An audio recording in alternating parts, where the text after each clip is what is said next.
Dubai ക്രീക്കിൽ കൂടെയുള്ളൊരു യാത്രയാണ്. വൈകിട്ട് സമയം രാത്രി 12 മണിയാവുന്നു. ആഹാ, കൊള്ളാം.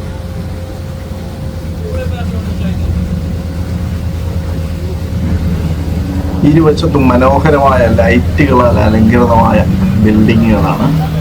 അക്കരെ നമ്മൾ കാണുന്നത് പഴയ ബിൽഡിങ് ഗോൾഡ് സൂക്കൊക്കെയാണ്. ഈ ബോട്ട് അങ്ങോട്ടാണ് പോകുന്നത്. രാത്രി ഈ ക്രീക്കിൽ കൂടെയുള്ള യാത്ര ഭയങ്കര രസമാണ്. ചുറ്റിനും നമുക്ക് ലൈറ്റുകൾ അലങ്കൃതമായ സിറ്റിയുടെ ചില ഭാഗങ്ങൾ കാണാം. ഈ ലൈറ്റിൻ്റെ ഒക്കെ വെള്ളത്തിലെ പ്രതിഫലനം വളരെ മനോഹരമായ കാഴ്ചയാണ്. ഇപ്പോൾ ഈ രാത്രി 12 മണി കഴിഞ്ഞ സമയത്താണെങ്കിൽ പോലും ആളുകൾ വളരെ ഇങ്ങനെ ഇതിനകത്തൂടെ യാത്ര ചെയ്യുന്നുണ്ട്. വലിയ ബോട്ടുകളുണ്ട്, ഫെറിയുണ്ട്, മറ്റേ ക്രൂയിസ് വലുതുണ്ട്, ലക്ഷറിയസ് ക്രൂയിസ്, ഇതെല്ലാം ഇവിടെയുണ്ട്. ഇതൊരു ചെറിയ ബോട്ടാണ്.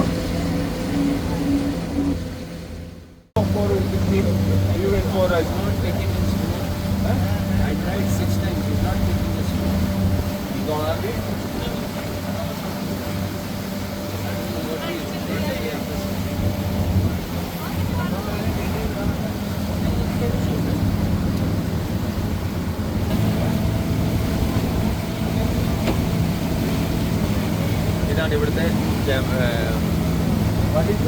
Building, German building. ഇവിടുത്തെ റൂറൽ സ്പോട്ടാണ് ദുബായ് റൂറൽ സ്പോട്ട്. ഇവിടെയാണ് ഷെയ്ക്ക് വരുന്നത്. ഷെയ്ക്ക് ഇടും നല്ല രസമാണ്. ഇമാര് അങ്ങോട്ട് ഇരിക്കുമ്പോൾ അങ്ങനെ അങ്ങോട്ട് ഇങ്ങനെ ബോട്ട് ജെട്ടിയിലെത്തി. നമ്മൾ ഇറങ്ങുമ്പോൾ വണ്ടി ഇവിടെ ബോട്ട് ജെട്ടിയിൽ അടുപ്പിക്കുന്നു. ഇടിച്ച് കയറ്റുക, ഇടിച്ച് തിരിക്കുക.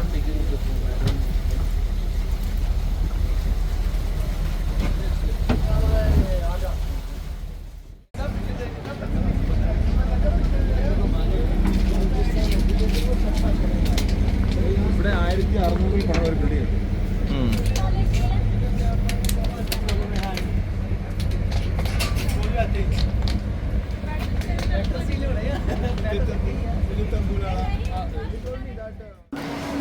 ഇപ്പോൾ നമ്മൾ എത്തിയിരിക്കുന്ന ഓൾഡ് ബലദിയ സ്ട്രീറ്റ്. ഇതിനകത്താണ് ഇവിടുത്തെ ഗോൾഡ് സൂക്ക്. ഈ ഭാഗത്തെ ഗോൾഡ് സൂക്ക് ഇവിടെയാണ് ഏറ്റവും കൂടുതൽ സ്വർണ്ണക്കടകളുള്ളതും കൂടുതൽ ബിസിനസ് നടക്കുന്ന സ്ഥലം. ഇതിപ്പോൾ അടുത്ത ദിവസമാണ് ഞാൻ ഈ വീഡിയോ എടുത്തിരിക്കുന്നത്. ഇന്നലെ ക്രീക്കിൽ വന്ന് ആ ക്രീക്കിലിക്കരെ നമ്മൾ കയറിയ സ്ഥലത്ത് തന്നെയാണ് ആ ദൂരം നമ്മൾ കണ്ട കടകളൊക്കെ കണ്ടില്ലേ, അതിനുള്ളിലാണ് ഈ സ്വർണ്ണക്കടകൾ, മറ്റ് സുഗന്ധ ദ്രവ്യങ്ങളൊക്കെ വിൽക്കുന്ന സ്ഥലങ്ങൾ. പല സാധനങ്ങളും ഇവിടെ നമുക്ക് വാങ്ങിക്കാൻ കിട്ടും. ഇറാനിൽ നിന്നും മറ്റ് രാജ്യങ്ങളിൽ നിന്നും അതുപോലെ ഇന്ത്യയിൽ നിന്നും ഒക്കെ കൊണ്ടുവന്ന, പാകിസ്ഥാനിൽ നിന്നും ഒക്കെ കൊണ്ടുവന്ന സാധനങ്ങളൊക്കെ. ഇത് സുഗന്ധ ചൂർണങ്ങളൊക്കെ ഉണ്ട്.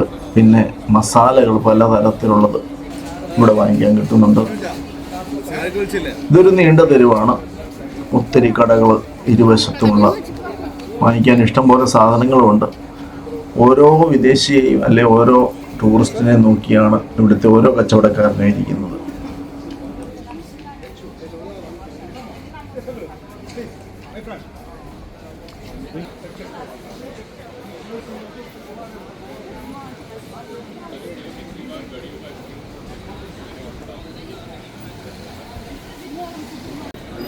അങ്ങനെ നമ്മളിവിടെ സ്വർണ്ണക്കടകളുടെ മാർക്കറ്റിന്റെ ഭാഗത്തെത്തി. അതിന്റെ ഗേറ്റാണ് ഗേറ്റ് നമ്പർ 1. ഇതിനകത്തുനിന്ന് അകത്തേക്ക് കിടക്കുമ്പോൾ ഒരു നീണ്ട തെരുവ്. അതിൻ്റെ ഇരുവശത്ത് മുഴുവൻ സ്വർണ്ണക്കടകൾ.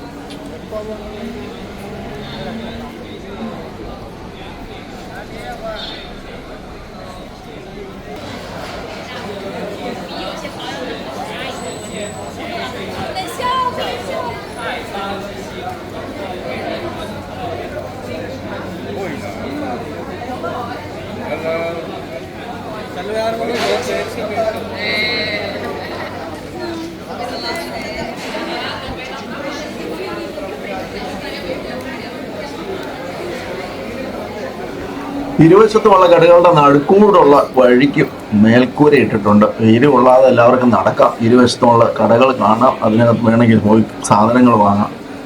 സാധനങ്ങൾ വാങ്ങുന്നതിനേക്കാൾ ഉപരി ഇത് കാണുന്നതിനും ഫോട്ടോ എടുക്കുന്നതിനും വീഡിയോ എടുക്കുന്നതിനാണ് കൂടുതൽ ആൾക്കാർ വന്നിട്ടുള്ളതെന്ന് ഞാൻ തോന്നുന്നു. കുറേ ജപ്പാനീസ് ചൈനീസ് ആൾക്കാരെയൊക്കെ കണ്ടു. അവരൊക്കെ മാറി മാറി ഫോട്ടോ എടുക്കുന്നു, വീഡിയോ എടുക്കുന്നു കണ്ടു. കടകളിൽ വലിയ തിരക്കൊന്നും അങ്ങനെ കണ്ടില്ല. ഇവിടെ വെച്ചിരിക്കുന്ന ഡിസ്പ്ലേ ഒക്കെ കണ്ടോ, ഭയങ്കര സംഭവമാണ്. എന്ത് സ്വർണ്ണമാണ് ഇത്, കാണുന്ന മുഴുവൻ സ്വർണ്ണമാണ്. ആ പ്രതിമയൊക്കെ ഡ്രസ്സ് എടുപ്പിച്ചിരിക്കുന്നത് വരെ സ്വർണം കൊണ്ടുള്ള ഇതാണ്. വലിയ ആഭരണങ്ങൾ. ഇതൊക്കെ ആരെങ്കിലുമൊക്കെ വാങ്ങിച്ച് ഉപയോഗിക്കുന്നതാണോ അതോ വാങ്ങിച്ചുകൊണ്ട് വീടുകളിലെ ലോക്കറിലും ബാങ്കിലെ ലോക്കറിലൊക്കെ വയ്ക്കാറാണോ ഇത്രയും വലിയ വലിയ സ്വർണം?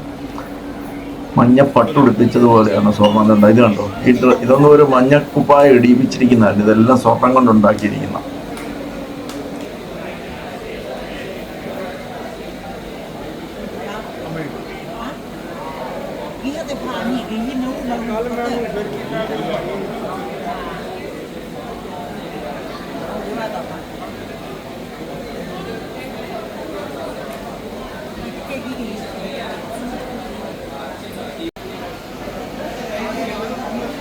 സ്വർണത്തോട് ഭ്രമമുള്ള ആൾക്കാരെല്ലാം ഒന്ന് ഫോട്ടോ എടുക്കുകയും കുറേ നേരം ഇതിനെ നോക്കി നിൽക്കുകയും വീഡിയോ എടുക്കുകയും ഒക്കെ ചെയ്യുന്നുണ്ട്.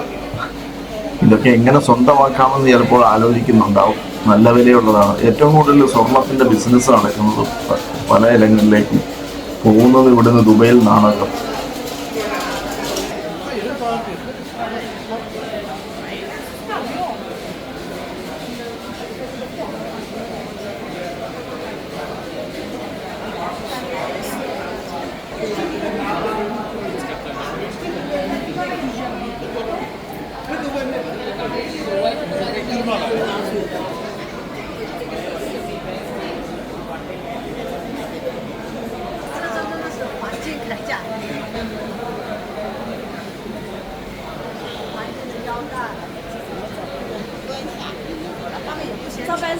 他们结婚什么时候了？就是带钱的带。哎，怎么说关注这个？上班是就是啊，中国的。他们买这个结婚。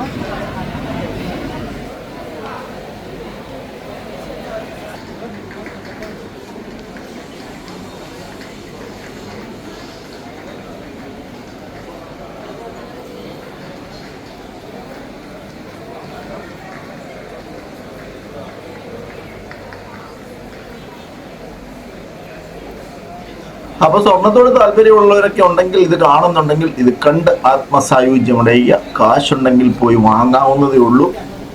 ദുബായിലെ ബാക്കി വിശേഷങ്ങളുമായിട്ട് അടുത്ത വീഡിയോയിൽ വരാം. ഓക്കെ, നന്ദി.